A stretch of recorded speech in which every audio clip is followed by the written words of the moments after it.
여러분 하나님을 얼마나 믿으십니까? 어느 정도의 가치를 두고 하나님을 믿으시는지 오늘 좀 그걸 함께 좀 나누고 싶습니다. 오늘 제목이 믿음의 품격이에요. 얼마 전에 그 신사의 품격이라는 드라마 보셨습니까? 거기 장동건이라는 사람이 나오는데 너무 잘생겼어요. 그죠? 그래요? 40이 넘었어요. 결혼까지 했어요. 제 아내가 장동건을 되게 좋아합니다. 저는 또 고소영을 좋아해요. 그래가지고 이루어질 수 없는 사랑을 그들만의 사랑으로 바꿔줘가지고 둘이 결혼을 했어요. 안 웃기세요? 신사의 품격이라는 드라마를 보면서 제가 생각을 했어요. 그렇구나. 참 멋있다. 40대 초반에 남자들이, 소위 말하는 신사들이 사회에서 이렇게 성공한 모습들을 가지고 드라마를 만들었는데 너무 멋있는 거예요. 돈도 제법 있고, 또 각각의 위치에서 어느 정도 성공도 했고, 또 이렇게 멋있는 여자들과 데이트도 하고, 또 결혼도 꿈꾸고 있는 그런 모습들을 보면서 두 가지를 생각해 볼 수 있을 것 같아요. 첫 번째는 저 드라마를 보면서 우리의 삶과 너무 안 맞는다라고 생각하시는 분도 계시겠지만 반면에 우리의 이상이 될 수도 있다라는 생각을 할 수 있다라는 거죠. 여러분들 열심히 노력하고 또 공부하고 미래를 향해서 달려가는 길이 지질이 돈을 못 벌고 또 불행하고 행복하지 않는 삶이라 그러면 누가 그 길을 가겠습니까? 저 그 드라마를 보면서 생각해 봤거든요. 분명히 드라마를 만들어 놓고 회의를 할 거 아니에요. 이게 될 것이냐, 시대의 흐름, 트렌드에 맞겠느냐라는 것을 고민했을 거 아니에요. 얼마나 많은 꽃미남들이 있습니까? 그런데 40 넘은 사람들을 데려다 놓고 이게 어떻게 성공할 것인가 라고 생각했을 거 아니에요. 그죠? 그런데 그 드라마가 성공을 했단 말이죠. 제가 그것을 보면서 생각했어요. 아직까지는 우리가 이상적인 것, 또 눈에 보이지 않는 어떤 사랑 이런 것도 좋지만 현실적으로 눈에 보이는 것 가운데 우리가 포커스를 맞추고 있는 것이 사실이구나 라는 생각이 들었어요. 그리고 또 하나는 우리는 아직까지도 그 멋진 삶을 꿈꾸고 있구나 라는 생각이 들었어요. 그래서 그 드라마가 30대, 40대 혹은 20대까지도 드라마에 필이 꽂혀서 계속해서 보게 만드는 그런 시간들이었다는 생각이 들었어요. 한편으로 제가 또 생각을 해봤습니다. 그래요. 드라마도 세상 풍조도 트렌드가 있듯이 우리 믿음도 풍조가 있고 트렌드가 있는 것 같습니다. 근데 한 가지 우리가 생각해 봐야 되는 것은 품격이라는 위치에 대해서 생각해 봐야 되겠다라는 겁니다. 자꾸만 낮아지는 것이 아니라 자꾸만 높아지는 뭔가 더 좋은, 더 윤택한 삶을 꿈꾸는 것이 필요하다는 거예요. 신앙인이 꿈꿀 수 있는 것이 그렇지 않아야 되겠냐라는 거죠. 우리가 5년 전에 신앙생활을 했다고 치죠. 이제 5년이 지나고 났을 때 우리의 삶이 더 열악해진다면 참 어렵지 않겠습니까? 저는 예수 믿는 분들이 시간이 지나면 지날수록 더 잘 살았으면 좋겠어요. 더 행복했으면 좋겠어요. 주변에 있는 사람들에게 예수 믿더니 지질이 궁상이네.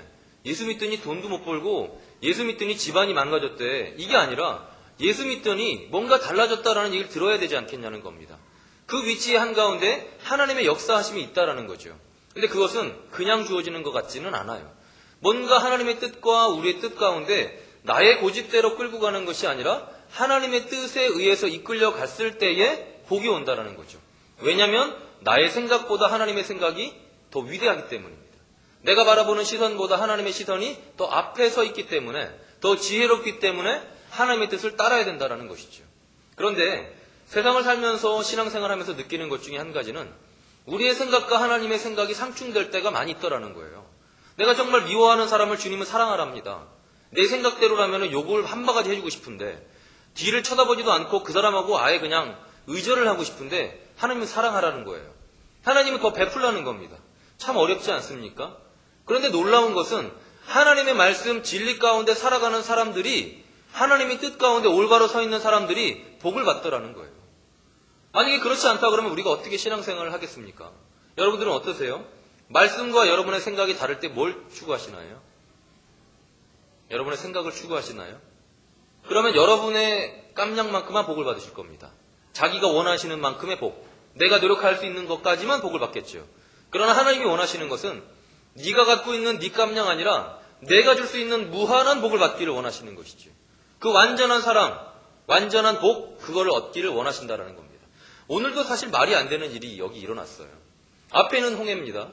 뒤에는 애굽 군대가 쫓아옵니다. 이제 모세라는 지도자는 60만 대군을 이끌고 앞을 선택하거나 뒤를 선택해야 돼요. 죄송하지만 옆은 없습니다. 아바님은 뒤입니다. 근데 앞은 바다, 뒤는 애국 군대예요.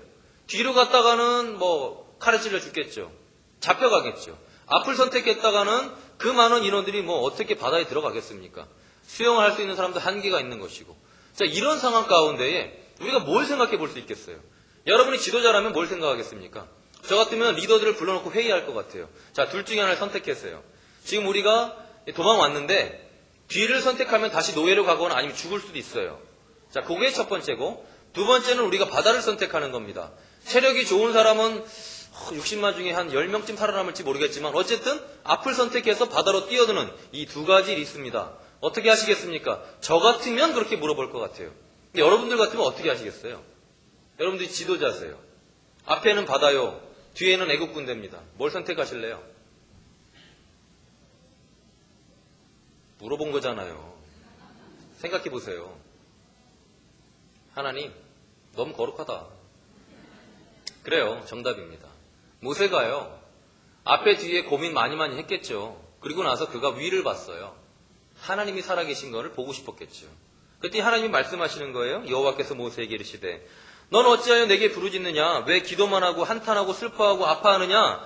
이스라엘 자손에게 명령하여 앞으로 나아가게 하라. 자, 이제 말이 안 되기 시작하죠. 앞에 바다인데 지팡이를 들고 손을 바다 위로 내밀어 그것이 갈라지게 하라. 자, 이게 상식적으로 맞는 얘기일까요? 저는 옆에다가 몰상식이라고 썼습니다. 비합리적 이렇게 써놨어요. 우리의 이성에 의하면요, 지팡이를 아무리 휘저은다고 할지라도 바다를 가를 수는 없단 말이죠. 지팡이를 들어서 뭐 어떻게 하라는 거예요. 근데 하나님 얘기하시는 겁니다. 말도 안 되는 그 일을 시키시는 거예요. 이스라엘 자손이 앞으로 갈 수 있도록 끌고 가라는 겁니다. 그리고 지팡이를 들어서 갈라지게 만들라는 거예요. 자, 여러분들이 모세예요. 하나님이 그렇게 말씀하셨습니다. 여러분은 어떻게 하시겠습니까? 어떻게 하실 거예요? 일단 하나님인지 확인해 보시지 않으시겠습니까? 하나님이세요? 누구세요? 다 죽으라는 거예요? 지금 뭘 하라는 거죠? 아마 그렇게 되지 않을까 싶어요. 근데 아마도 모세는 하나님과 오랫동안 관계했기 때문에 그의 말씀이 확실하다라는 신뢰가 생겼던 것 같아요. 그래서 모세가 어떻게 합니까? 말도 안 되는 일을 해요. 근데 모세가요, 머리가 나쁘지 않았어요. 40년 동안 애굽에서 온갖 학식들을 배웠잖아요. 머리도 좋았을 뿐만 아니라 그에게는 자존심이라는 것도 있었을 거란 말이죠. 주변에 있는 사람들에게 이거 얘기했을 거 아니에요. 내가 이제 홍해바다를 가르기 위해서 지팡이를 들 거야. 그때 옆에 있는 분들이 와 멋있다. 하나님 최고. 모세 당신 진짜 머리 좋아. 그렇지 지팡이만 들면 이게 갈라질 거야. 이렇게 얘기했겠어요? 제가 봤을 때는 수많은 사람들이 조롱했을지도 몰라요. 지금 뭐 하고 있는 거예요 당신? 우리를 다 죽이겠다는 얘기입니까? 아마 이렇게 얘기하는 분들도 있었을 거라는 거죠. 근데 모세가 의지했던 건 뭐죠? 비합리적이라고 해도 상관없어요. 몰상식하다 해도 상관없어요. 주변에 있는 사람들이 당신 왜 그래? 라고 얘기한다는 그 조롱 상관없어요. 한 가지만 신뢰했던 거죠. 하나님이 말씀하시는 것. 아마 모세도 이해하기 어려웠을 겁니다. 주변에 깐죽깐죽거리는 사람들은 얘기했을 거예요. 그래, 그럼 지팡이를 들었을 때 물이 갈라질 수 있는 이유에 대해서 설명해봐 라고 물었을겠죠. 근데 뭐 어떻게 설명을 해요? 과학적으로도 증명이 안 되는데. 근데 모세는 그 일을 했어요. 어떻게 됐습니까? 21절에 보면 모세가 바다 위로 손을 내밀었어요. 그랬더니 그 다음부터 여호와가 바빠지기 시작을 했던 거죠. 모세가 조금 시간 텀을 많이 뒀어야 되는데 하나님이 얘기하시니까 손을 확 들었어요. 그랬더니 그 다음부터는 누가 바빠지는 거예요? 하나님이 바빠지죠. 왜요? 하나님이 한번 맺은 말씀은 이루어질 수밖에 없잖아요. 변개치 않으시는 하나님, 진리이신 하나님, 한번 내뱉은 얘기에 대해서는 책임을 지시는 하나님, 약속한 거거든요. 너 손 들어. 지팡이를 들어. 내가 물 갈라줄게라고 얘기했단 말이에요. 모세가 지팡이를 들었어요. 그 다음에 여호와 하나님께서 어떻게 하십니까? 21절에 여호와께서 큰 동풍이 밤새도록 바닷물을 물러가게 하시니 물이 갈라져 바다가 마른 땅이 된지라. 전 너무 멋있습니다. 하나님이 말씀하시고 모세가 순종하고 하나님이 행하십니다. 다시요. 하나님이 말씀하시고 우리가 순종하고 그 다음에 하나님이 행해 주신다라는 거죠. 우리의 깜냥은 지팡이 드는 깜냥밖에 안 됐어요. 그런데 그 이후에 뒷감당을 누가 하십니까? 하나님이요. 그래서 하나님이 멋진 거예요. 하나님이 모세한테 모세야 네가 좀 어떻게 바닷물을 할 수 있는 부분까지는 네가 좀 해라라고 얘기하지 않았어요. 넌 쉬운 것 한 가지만 해라. 그냥 지팡이만 들으라는 거죠. 그 이후의 부분은 내가 해결해 주겠다고 주님이 얘기하셨다라는 거죠. 그러니 어떻게 됐습니까? 그 물이 갈라졌어요. 그리고 바다가 마른 땅이 되었다라는 거죠. 근데 그 뒤에 애굽 사람들이 쫓아오기 시작을 했습니다. 하나님이 사실은 홍해를 갈랐을 때 두 가지를 원하셨어요. 첫 번째는 이스라엘 백성에게 여호와 하나님이 말씀하시는 것을 믿고 나아갔을 때 비록 그것이 비합리적이고 몰상식적이고 과학적으로 증명되지 못하는 얘기를 할지라도 하나님이 말씀하시는 것은 무조건 이루어진다는 것을 알려주고 싶으셨어요. 그것이 31절이거든요. 이스라엘이 여호와께서 애굽 사람들에게 행하신 그 큰 능력을 보았으므로 백성이 여호와를 경외하고 여호와와 그의 종 모세를 믿었더라. 하나님이 첫 번째 원하셨던 것은 이스라엘 백성이 하나님을 믿는 거였어요. 뭐라고 얘기하든 이해되지 않아도 상관없어요. 어떻게 되든 상관없어요. 주님이 말씀하시는 것이 확실한지 그것만 확인이 되면, 하나님의 말씀이 확인이 되면 그 일이 이루어진다라는 믿음을 주고 싶었다는 거죠. 그리고 또 하나, 우리 하나님이 이스라엘 백성을 괴롭혔던 애굽인들을 그냥 내버려둘 리가 없죠. 애굽인들의 마음을 강팍하게 해가지고 애굽인들이 이스라엘 백성들이 건너가는 홍해를 같이 따라옵니다. 근데 그때 주님께서 또 말씀하세요. 26절, 여호와께서 모세에게 이르시되 내 손을 바다 위로 내밀어 물이 애굽 사람들과 그들의 병거들과 마병들 위에 다시 흐르게 하라. 자, 또다시 하나님께서 말씀하시는 거예요. 여호와 말씀이 임했습니다. 모세야, 지팡이 들어서 이제 그 애굽 사람들을 다 휩쓸어 버리자라고 얘기하셨던 거예요. 자, 근데 27절에 보면요, 모세가 그 일을 또 합니다. 비합리적이라 할지라도 그 일을 해요. 근데 여기에 중요한 단어 하나가 들어가 있어요. 모세가 곧 손을 바다 위로 내밀매. 여기서 주의 깊게 봐야 되는 단어가 뭘까요? 곧이요, 곧. 21절에는 곧이 없어요. 모세가 바다 위로 손을 내밀 때까지 저는 적어도 어느 정도 생각했을 거라고 생각해요. 분명히 고민했겠죠. 이거 들었는데 안 되면 어떡하지? 이거 어떡하지? 이게 정말 하나님의 음성이 맞나? 고민했을 겁니다. 근데 손을 드니까 바다가 쫙 갈라졌어요. 그리고 난 다음에 그 안에 뭐가 생겼어요? 믿음. 그래서 또다시 하나님이 말씀하셨을 때 그는 곧 순종하게 됐다라는 것이죠. 여러분, 믿음이 성장하기 위해서 우리가 해야 될 일이 뭘까요? 순종이요. 하나님이 말씀하시는 것 가운데 순종하는 거예요. 되는지 안 되는지 봐야 된다는 거죠. 아니, 봐야 믿음이 생기지. 어떻게 그냥 믿음이 생기겠습니까? 제가 제 아이들하고 하는 것 중에 한 가지가 제가 얘기한 것은 무조건 지키려고 노력합니다. 적어도 아빠가 거짓말쟁이야라는 말을 안 들으려고 제가 약속한 거에 대해서 항상 지키려고 해요. 그것이 너무 중요하다는 것을 알기 때문이죠. 하나님도 한번 입 밖으로 내뱉은 말씀에 대해서는 뒷감당을 무조건 하십니다. 그러니 우리가 확인할 일은 하나님이 말씀하신 것이 확실한지만 알면 돼요. 그분의 성품에 비춰보고 그의 능력 가운데에 나의 길을 인도하실 선한 길이다라는 것을 확신하면 그 일을 순종하면 된다라는 것이죠. 모세는 또 순종합니다. 27절에 모세가 곧 손을 바다 위로 내밀었어요. 그랬더니 어떻게 됩니까? 27절 하반절에 여호와께서 애굽 사람들을 바다 가운데서 엎으셨기 때문에 다 죽어버리게 됩니다.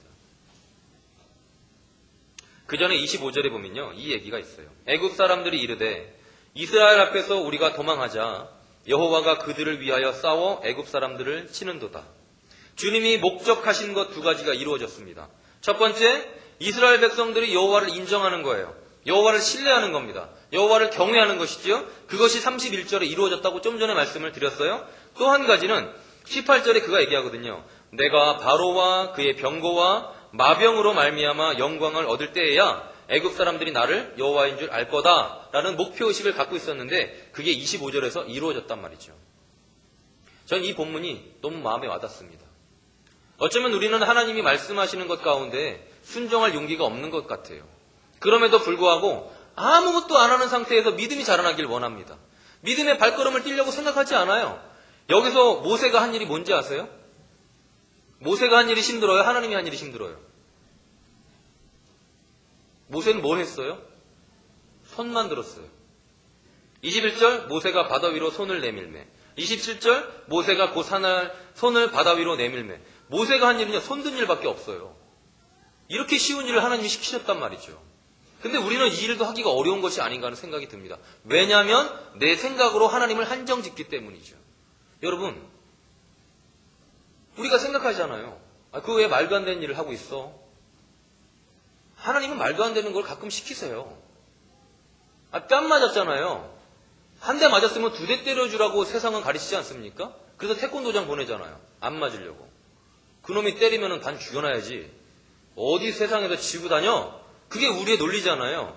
근데 하나님은 말도 안 되는 몰상식한 걸, 비합리적인 걸 가르치잖아요. 맞았어? 한쪽 더 맞고 와. 이게 우리 아버지라고요. 근데 우리는 그대로 하지 않는다란 말입니다. 바다 위로 손 내밀으래요. 이렇게 쉬운 일 해보셔야죠. 그리고 나서 하나님한테 책임 추궁을 하셔야죠. 하나님 당신 시켰죠? 나 손 들었어요. 근데 물이 안 갈라졌어요. 이렇게 나와야 되는 건데 우린 손도 안 들고 물도 안 갈라질 거라고 얘기한다는 거죠. 손을 들어보고 얘기하셔야죠. 하나님이 말씀하시는 것 가운데 순종하셔야죠. 하나님은 여러분의 마음 가운데 계속해서 말씀하세요. 우리가 이해하지 못한다 할지라도, 내가 순종하고 싶지 않은 것 안다 할지라도 그래도 계속해서 말씀하시는 거죠. 그리고 우리가 바뀌길 원하시는 거예요. 네가 하나님이냐? 내가 하나님이냐? 너가 생각하는 것이 맞냐? 내가 생각하는 것이 맞냐? 하나님은 우리에게 계속해서 말씀하신다라는 거죠. 그러면서 우리에게 요구하세요. 내가 원하는 것을 행했으면 좋겠다라는 거죠. 여러분 어떠세요? 최근에도 그런 일이 혹시 있으시지는 않으셨습니까? 우리가 생각하는 것 때문에 하나님의 뜻 가운데 순종하지 않았던 것이 어쩌면 엄청 많은지도 몰라요. 하나님은 우리에게 거창한 걸 시키지 않으셨단 말이죠. 그냥 손만 드셨으면 좋겠어요. 여러분의 삶 가운데에 혹시 어려운 부분이 있으시다 할지라도 하나님이 말씀하시는 것 그 한 발자국 먼저 순종하셨으면 좋겠습니다. 그러면 기사와 이적이 일어날 겁니다. 이 말씀을 살아서 여러분들과 함께 숨쉴 줄로 믿습니다. 여러분의 삶 가운데 숨쉴 겁니다. 전 여기서 끝을 내려고 했는데 아까 읽었던 그 본문을 얘기하고 싶어요. 여러분, 하나님이 출애굽 상황 가운데 홍해에서 일어났었던 일에 모세에게 요구했었던 건요, 손만 드는 거였습니다. 근데 조금 전에 읽었었던 그 본문은 좀 달라요. 여호수아로 한번 가보시죠. 아까 3장 7절에서 17절까지 내용입니다. 323페이지예요.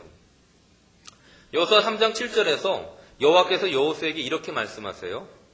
내가 오늘부터 시작하여 너를 온 이스라엘의 목전에서 크게 하여 내가 모세와 함께 있었던 것 같이 너와 함께 있는 것을 그들이 알게 하리라.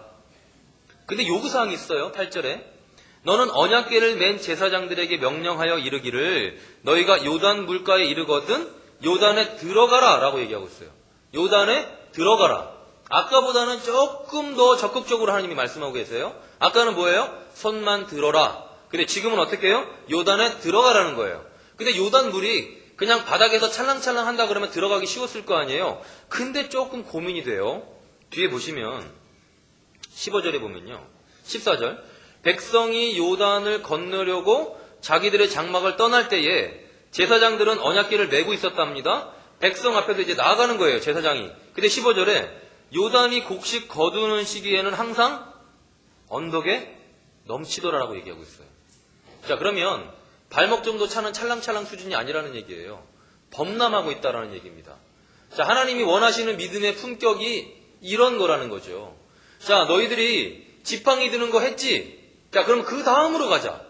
이렇게 얘기하시는 거예요. 너희들이 덧셈 뺄셈을 했니? 그럼 곱하기 나누기를 해야지. 그 다음에는 우리 루트도 좀 알아야 되고 미적분도 좀 알아야 되지. 이런 것에 지식의 체계가 있는 것처럼 하나님이 우리에게 요구하시는 것도 믿음의 품격이 있었다라는 겁니다. 여러분 생각해 보세요. 요단 강물이 범람했답니다. 근데 그 제사장들이 언약궤를 메고 있었대요. 그 제사장들이 발로 밟아야 된다는 겁니다. 하나님이 얘기하셨어요. 발로 밟아야 멈출 거라는 거죠. 뭐가 더 믿음이 품격이 더 높은 것 같아요? 손 드는 거예요? 발로 밟는 거예요? 발로 밟았다가 이거 하나님의 뜻과 전혀 상관없는 얘기라면 바로 휩쓸려가서 다 죽을 겁니다. 언약궤도 끝날 거예요. 근데 여호수아가 뭘 했냐면요. 9절에 가서 이렇게 얘기해요. 여호수아가 이스라엘 자손에게 이르되 이리 와서 너희의 하나님 여호와의 말씀을 들으라. 뭘 합니까? 설득. 하나님께서 행하신 것을 우리가 보고 나가자는 겁니다. 지금 선택의 사항은 아무것도 없다라는 겁니다. 그리고 누굴 뽑아요? 12지파. 그 중에 최고의 믿음 있는 자들을 부릅니다. 그리고 언약궤 메고 나아갑시다라고 얘기하는 거죠. 여러분, 이게 믿음의 품격이라는 겁니다. 여러분은 어느 수준에 있으세요? 어쩌면 첫 번째, 하나님의 뜻인지 아닌지 분간하지 못하는 분이실 수도 있겠죠. 아니면 이제 분간을 했는데 내 이성과 내 자아와 내 합리적인 생각에 의해서 하나님의 뜻을 거부할 수도 있겠죠. 좀 거창한 걸 시켜야 되는데 거창한 것이 아니기 때문에. 아니면 지팡이만 드는 거 그 수준에 멈춰 있을 수도 있을 거예요. 근데 하나님은 얘기하시는 거죠. 요단강이 범람한 이 상황을 네가 바라보느냐? 내가 봤을 때 너의 믿음은 거기까지 됐어. 가능해. 한번 밟아봐라. 라고 얘기하시는 거죠. 그러니 어떻게 됩니까? 15절 요단이 곡식 거두는 시기에는 항상 언덕이 넘쳤는데 궤를 맨 자들이 요단에 이르러서 궤를 맨 제사장들의 발이 물가에 잠기자 확 휩쓸려서 다 죽어버렸나요? 아니요. 16절에 보세요. 곧 위에서부터 흘러내리던 물이 그쳤다라고 얘기하고 있습니다. 사르단에 가까운 매우 멀리 있는 아닷성읍 변두리에 일어나 한 곳에 쌓여졌다 물이. 그리고 아라바의 바다 여매로 향하여 흘러가는 물은 온전히 끊어짐에 백성이 여리고 앞으로 바로 건너갔다라고 얘기하고 있습니다. 여러분, 어느 정도의 믿음 가운데 계신가요? 우리의 믿음은 어느 정도인가요? 그냥 지팡이 드는 거 수준에 멈춰 계신가요? 아니면 적극적으로 하나님이 말씀하신다면 그래요 주님, 죽어도 좋습니다. 내가 밟아보겠습니다라고 앞으로 나아가고 계신가요? 여러분 이 시간 여러분 스스로에게 좀 자문해 보셨으면 좋겠어요. 하나님이 원하시는 거는요. 이 꼬마애들 아까 너무 예뻤잖아요. 근데 우리 엄마 아빠도 많이 오셨어요. 이 아이들 사진도 찍고 너무 귀여워하시겠죠. 근데 이 아이들이 계속 이렇게 있을 수는 없지 않습니까? 너무 사랑스럽지만 나이가 들면 어른이 되는 것이고 또 중학교, 고등학교, 대학교 가는 거고 또 결혼을 하고 자식을 낳고 이것이 이 아이들을 바라보는 엄마 아빠의 기대감 아니겠어요? 하나님도 마찬가지시라는 거죠. 다만 문제는 뭐냐면 믿음이 보이지 않는다는 겁니다. 믿음을 판단할 수 있는 능력 있는 자가 하나님하고 본인밖에 없다라는 거예요. 우리는 서로 정죄할 수 없기 때문이죠. 근데 저는 이 본문을 통해서 여러분들에게 도전을 드리고 싶습니다. 여러분 신앙생활 얼마나 하셨습니까? 10년, 20년 오래되셨을 수도 있겠죠. 여러분의 믿음이 요단강을 밟을 수 있는 믿음까지 오셨나요? 2단계까지 되신다 그러면 저는 그 뒤로 얘기할 수도 있습니다. 근데 우리는 이 두 가지만 가지고도 전전긍긍 해야 되는 수준에 있다라는 거죠. 여러분 우리는 하나님 앞에 어쩌면 나이가 많이 들었음에도 불구하고 어리광을 부리고 있는지도 몰라요. 순수함은 어리광이 좋아요. 그러나 모습은 어리광을 부리지 마세요. 믿음에는 어리광이 없습니다. 믿음에는 품격이 있을 뿐이죠. 믿음에는 더 나은 발걸음이 필요하다라는 얘기입니다. 여러분 뭘 원하세요? 어디까지 가기를 희망하세요? 어디까지 가길 기대하십니까? 저는 여러분들의 믿음이 더 깊어지셨으면 좋겠어요. 그래서 하나님이 여러분들과 함께 그 일을 감당하실 수 있었으면 좋겠어요. 하나님이 우리에게 말씀하실 수 있는 건덕지가 없는 겁니다. 아직도 지팡이도 못 들고 있으니까요. 그 정도 믿음이 없으면서 어떻게 저 멀리 있는 천국은 그렇게도 갈 것이라고 확신하냐고요. 지금 당장 이 순종의 길을 가면서 천국으로 가는 거 아닙니까? 걸음마도 못하는데 어떻게 뛰어가겠습니까? 천국으로. 전 우리가 주님 앞에 이 믿음을 가지셨으면 좋겠어요. 나의 부족한 모습을. 여러분의 생각대로 세상이 돌아가던가요? 여러분의 세상대로 돈을 벌 수 있던가요? 여러분의 생각대로 아이들이 커가던가요? 이 아이들을 키우고 나의 삶의 모든 상황과 환경을 열어주시는 분이 하나님이라는 것을 믿으셔야 됩니다. 믿으세요? 믿으세요? 여러분이 하시는 것보다 하나님이 더 하시는 게 더 낫다는 걸 믿으세요? 그는 동풍으로 바다를 가르시는 분이세요. 우리가 할 수 있는 것은 당신을 신뢰함으로 지팡이만 들면 된다는 거죠. 이제 지팡이 들었으면 그 다음 단계로 넘어가셔야 된다는 겁니다. 하나님은 여러분들을 세워놓으시고 창조하시고 여러분들과 함께 말도 안 되는 놀라운 기사와 이적을 준비하고 계신 분이세요. 전 여러분들의 믿음이 껑충껑충 자라났으면 좋겠습니다. 독수리가 하늘을 날아가는 것처럼 믿음이 막 자라났으면 좋겠어요. 그래서 지금 내가 전전긍긍하고 두려워하는 것들 하나님 앞에 맡기세요. 기도하고 나서도 두려워하는 거 하나님 믿는 거 아닙니다. 하나님을 신뢰가 안 된다면 계속 두려우면요. 두려움이 사라질 때까지 기도하셔야 돼요. 우린 하나님한테 요구해야 됩니다. 하나님 믿음이 생기게 해주십시오. 그래서 제가 믿고 주님 앞에 기도하며 주님의 말씀을 들었을 때에 당신께 순종하고 나면 그 일이 일어나는 것을 바라보게 해주십시오라고 기도하셔야 된다고요. 여러분 스스로 하려고 열심히 이리 뛰고 저리 뛰고 하는 모습 좋습니다. 그러나 그 일에 대한 응답이 하나님으로부터 와야 돼요. 그렇지 않으면 몸만 힘들어요. 그렇지 않으면 뼈가 사가요. 너무 힘들어서, 걱정해서, 근심해서. 사실 저도 얼마 전에 제 믿음의 바닥을 봤습니다. 제자학교라면서 단기 선교를 가야 돼요. 티켓팅을 하는 와중에 어떤 업체랑 진행을 했다가 다른 업체로 바꿨어요. 근데 티켓이 없는 겁니다. 가는 티켓도 오는 티켓도 없을 뿐만 아니라 인원은 좀 많아졌어요. 단기 선교를 가려고 이제 중국에 또 전화 통화를 해보고 이런저런 일을 하는데 제 혼자서 그 깜냥을 감당하기가 너무 어려운 거예요. 제 안에 믿음이 없다라는 걸 바라보기 시작을 했어요. 하나님이 하신다 그러면은 그 일을 진행하실 텐데 왜 내가 전전긍긍했는지를 뒤늦게 깨달았습니다. 근데 그때는 이미 제가 며칠 밤을 잠을 못 잔 후였어요. 그래서 제가 깨달았죠. 순식간이구나. 믿음의 바닥을 보는 건 순식간이구나. 그리고 내가 당신을 신뢰해야 되겠다고 또다시 내 마음을 바로잡기 시작을 했습니다. 이미 43장의 티켓은 확보가 됐어요. 가는 게. 이제 오는 것만 확보하면 되는데 긍정적으로 진행되어져 가고 있어요.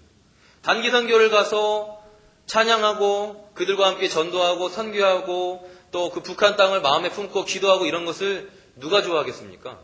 제가 좋아하나요? 하나님이 좋아하나요? 당연히 하나님이 좋아하시겠죠. 하나님이 그 일 가운데 우리를 인도하실 거란 말이죠. 근데 어느 순간에 내 앞에 티켓만 보이는 거예요. 대한항공을 인터넷을 뒤지고 있는 겁니다. 예약 티켓 좌석이 전혀 없음. 이걸 바라보면 가슴이 막 훅 떨어지는 거예요. 근데 그때가 피크입니다. 티켓이 나올 수 있는 상황이 전혀 없어요. 아시아나 대한항공, 다른 남방항공 상관없이 없다는 거지. 경유해서 가는 건 마찬가지로. 제 마음에 나의 생각만 바라보고 있는 제 모습을 봤다라는 거예요. 그래서 제가 주님께 기도했습니다. 하나님, 또 제가 이렇게 돼 있네요. 주님, 당신이 하실 건데 왜 내가 걱정하고 있죠? 왜 마치 내가 다 이분들을 이끌어가는 것처럼 고민하고 있죠? 저는 능력이 없거든요. 생각해보세요. 혼자서 43명을 이끌고 갈 수 있습니까? 아이들도 가요. 꼬마 아이들도요. 시간 안에 모여야 되고요. 큰 버스 대형차가 움직일 겁니다. 그때마다 그 모든 분들에 대한 입맛을 맞춰줘야 되겠죠? 음식부터 시작해서 잠자리부터 시작해서 간식과 그리고 그들이 기도하며 또 조용히 할 때는 조용히 해야 되고 이 모든 것을 다 맞춰가야 됩니다. 제 말에 모두 다 순종한다라는 생각 한 번도 해본 적 없어요. 반대로 저는 내 말에 의미가 없어. 이건 하나님이 하셔야 돼. 그 생각을 했었거든요. 근데 어느 순간 제가 제 자신을 바라보고 있는 것을 느꼈다라는 거죠. 여러분은 어떠세요? 마치 여러분들이 여러분의 삶을 이끌어 가시는 것처럼 혹시 착각하며 힘들어하며 어려워하시는 분이 있으세요? 하나님 앞에 기도하세요. 그리고 하나님 앞에 내가 당신을 신뢰하겠다고 말씀하세요. 그리고 하나님 이게 정말 하나님의 뜻이라면 이루어질 것이다라고 주님 앞에 고백하셨으면 좋겠어요. 전 확신하거든요. 이 단기선교, 제자학교 하나님이 하시는 거니까요. 왜요? 여러분들 사랑하시기 때문이죠. 목사님이 열어주셨잖아요. 우리 장로님들이 이 일을 진행하게 하셨잖아요. 그리고 준비하는 많은 분들이 계시지 않습니까? 왜요? 이 교회를 든든히 하시고 싶으셨겠죠. 그리고 여러분들을 사랑하는 마음을 보이고 싶으셨겠죠. 그것이 하나님이 계획하신 것이 아니고 뭐겠습니까? 근데 제가 그걸 신뢰하지 못했었던 저의 부족한 모습을 봤다라는 거죠. 어쩌면 우리는요, 하나님을 신뢰하지 않고 정말 억지로 뭔가를 하고 있는지도 몰라요. 우리 삶 가운데에 두려운 부분을 내려놓으세요. 하나님이 하실 거라는 것을 믿으세요. 그리고 주님이 말도 안 되는 거 시킨다 할지라도 그것이 하나님의 뜻이 확실한 것 같다면 행해보세요. 주님, 전 돈이 없는데요. 도와줘라. 돈이 없어도 어떻게 돕습니까? 하나님이요. 도울 수 있는 돈을 주실 때도 있어요. 사랑할 수 없는 사람을 어떻게 사랑합니까? 사랑하는 마음을 주님이 주세요. 내가 사랑하려고 마음만 먹으면요. 그게 하나님이 하시는 방법론이에요. 내가 갖고 있는 것 가지고는 못해요. 하나님이 주시는 것 가지고 하는 겁니다. 그가 갖고 있었던 믿음? 이건 사실 그 믿음도 아니에요. 하나님이 보여주셨기 때문에 믿음이 생겼던 겁니다. 지팡이를 처음에 들을 때는 들까 말까 고민했겠죠. 그러나 하나님의 말씀을 순종하니까 동풍이 불어서 바다가 갈라졌어요. 그리고 난 다음에 모세가 하는 일은 뭡니까? 하나님이 또다시 얘기해요. 지팡이를 들어라 얘기할 때 곧 들었어요. 하나님이 믿음을 주셨기 때문이에요. 믿음직스러운 모습을 주님께서 보여주셨기 때문이라는 거죠. 여러분은 하나님 앞에 요구하시면 돼요. 주님, 제가 당신을 믿을 수 있는 믿음직스러운 하나님의 모습을 보길 원합니다. 그러니 제발 저에게 한 말씀만 해주십시오. 그리고 그 말씀에 순종하는 제가 되게 하여 주십시오. 그럼 그 다음에 우리의 믿음이 자라나게 되어 있다는 겁니다. 전 이 시간에 저와 여러분이 믿음의 품격이 더 한 단계 업그레이드 되기를 원합니다. 한 단계 업그레이드 되기를 축원합니다. 이 시간에 우리 좀 잠깐 기도하실 때예요. 혹시 여러분 이렇게 주님의 말씀이 버젓이 살아있음에도 불구하고 우리의 생명 가운데 역사하고 있음에도 불구하고 우리 가운데 혹시 걱정과 근심이 있는 분들 계세요? 주님 앞에 좀 기도하셨으면 좋겠습니다. 하나님은 능치 못한 일이 없으세요. 홍해를 가르셨답니다. 말도 안 되죠. 어떻게 가르실 수가 있어요? 요단강이요. 범람하는 그 요단강을 위에서부터 멈추게 하셨대요. 하나님이 하셨단 말이죠. 그 정도로 놀라운 자연적인 문제들을 하나님이 해결하셨는데 여러분이 갖고 있는 그 조그만 문제 해결 못 하시겠습니까? 하나님은 분명히 우리에게 그 일을 보여주실 거예요. 이 시간에 믿고 좀 기도하셨으면 좋겠는데